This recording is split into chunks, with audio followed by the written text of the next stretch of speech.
I wanted to start this video off by looking into the difference between different versions of the Bible. So, different versions of the Bible get their source material from two different sources, the Septuagint and the Masoretic. So, this is a screenshot of what Google says is the difference between the Septuagint and the Masoretic. It says that the Septuagint is 1,000 years older than the Masoretic text, so that the Septuagint versions are more accurate to what is originally written in the text. And if you were to do any type of real Bible study, you would probably want to go with the Septuagint rather than Masoretic.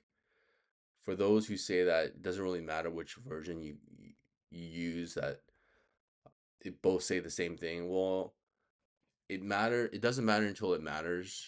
In Deuteronomy 32, we find like kind of a big difference as to the what the Septuagint and the Masoretic texts say, and we'll get into that later. But if you were to take a more academic view of research, you would probably want to use the Septuagint version rather than the Masoretic.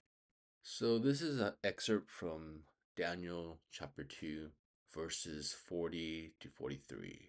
And this is part of King Nebuchadnezzar's dream where God shows him the four kingdoms that will rule the earth. And the first kingdom is the one of gold in the head. The second kingdom is of the chest and arms of silver. Its middle and thighs are of bronze, and its legs are of iron. And this is looking at the last kingdom, the fourth kingdom, the kingdom of iron. I would like to direct your attention to when it talks about the toes. It reads, "As you saw the feet and toes, partly of potter's clay and partly of iron, it shall be a divided kingdom, but some of the firmness of iron shall be in it, just as you saw iron mixed with soft clay." What's interesting to note is that of all the previous three kingdoms, the gold, silver, bronze, and now iron, they're all metal. But in the fourth kingdom, it says it will be divided. It will be partly of potter's clay and partly of iron. Now, in biblical language, potter's clay often refers to people. In the New Testament, Paul in 2 Corinthians 4:7 refers to people as jars of clay. In Jeremiah 18:6, it says, "Behold, as the clay is in the potter's hands, so are ye in my hand, O house of Israel." And again in Isaiah 45:9, it says, "Does the clay say to him who forms it, what are you making?" Referring to the individual that God is creating. So that in Bible language, clay refers to people or humans.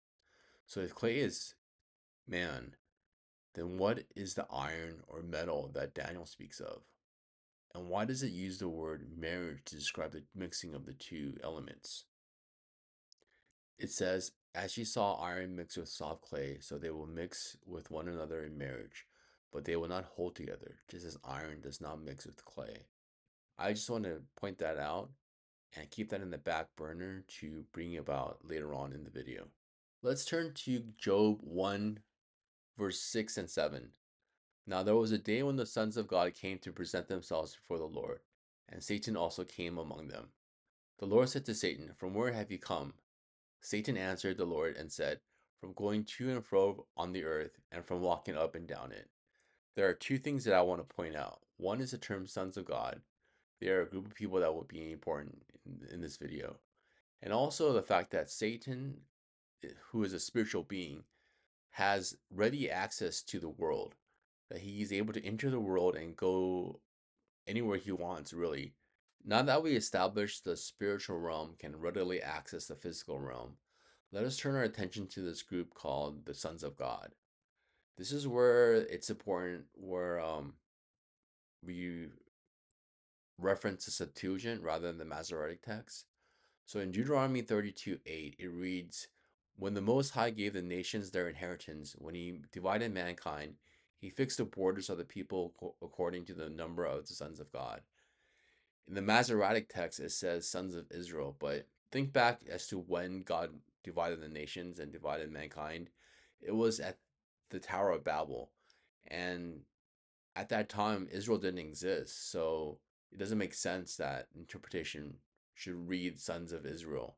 So Deuteronomy 32:8 established the connection between the nations and this group, the sons of God. The sons of God are also mentioned in Genesis 6:2. It reads, "The sons of God saw that the daughters of man were attractive, and they took as their wives any they chose." So this is talking about spiritual beings coming down to earth and having physical interactions with daughters of man. And this is in the time of Noah. So illustrates the interaction between the physical and the spiritual, that it can happen.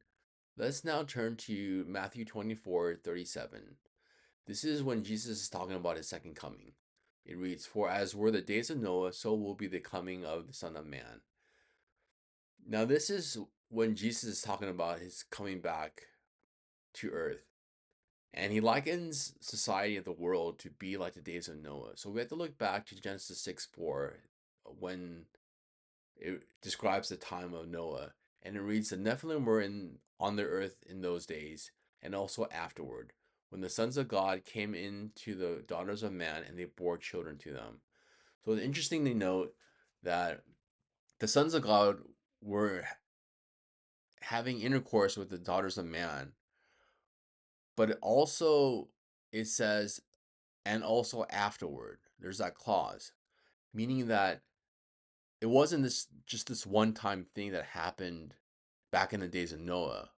I think when it says also afterwards, it kind of sets up a precedent or opens the gate to the fact that it's an ongoing occurrence that the world experiences. That these sons of God throughout history have come down to the world and interacted with the daughters of man.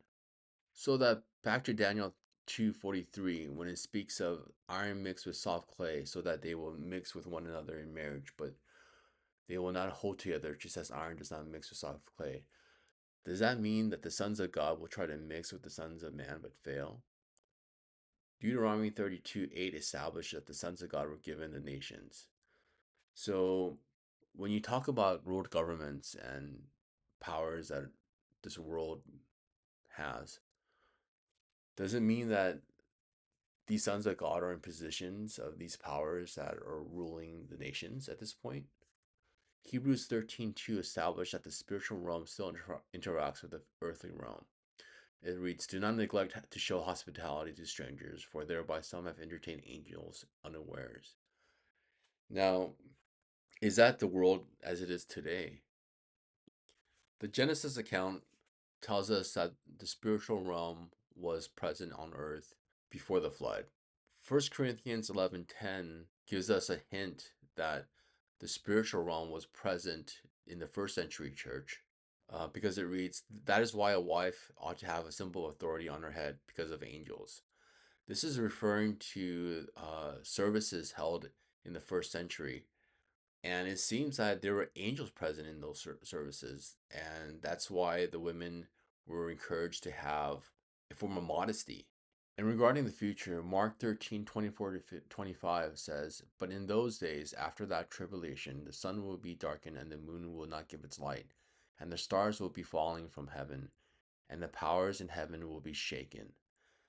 Now, it might not be clear from just this passage alone what the stars from heaven mean, but if we look ahead into another book, the book of Revelation, it clarifies what the Bible symbolizes as stars. In the book of Revelation 1, verse 20, it reads, "As for the mystery of the seven stars that you saw on my right hand, and the seven golden lampstands, the seven stars are the angels of the seven churches, and the seven lampstands are the seven churches." Now, this is from when Jesus reveals himself to the Apostle John, and John writes his vision of what he sees. And so it's interesting to note that in Revelations 2:1, when Jesus instructs John to write letters to the churches, he writes, "To the angel of the church in Ephesus, write the words of him who holds the seven stars in his right hand, who walks among the seven lampstands.